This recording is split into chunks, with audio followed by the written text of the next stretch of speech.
لقرون أشار غروب الشمس إلى نهاية يوم الصيام بشهر رمضان، لكن ماذا لو تغيرت ساعة عمل الشمس فجأة؟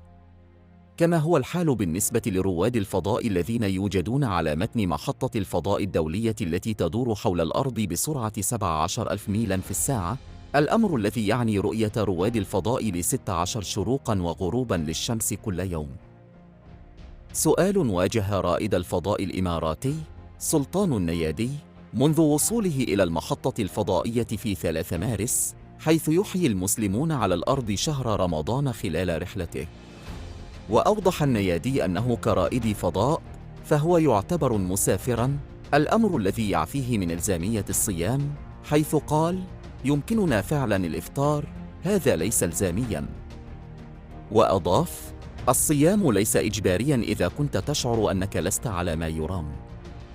لذلك في هذا الصدد، أي شيء يمكن أن يعرض المهمة للخطر أو ربما يعرض أفراد الطاقم للخطر هو أمر غير مسموح به، لكن مع ذلك يسمح لنا في الواقع بتناول طعام كاف لمنع أي تداعيات ناجمة عن نقص الطعام أو التغذية أو الماء.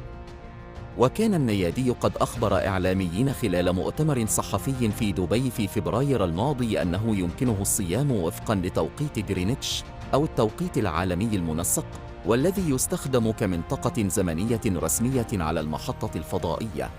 وخلال مؤتمر سابق في يناير، قال النيادي للصحفيين: إذا أتيحت لنا الفرصة، فمن المؤكد أن رمضان هو مناسبة جيدة للصيام، وهو في الواقع الصحي. سننتظر ونرى كيف ستسير الأمور.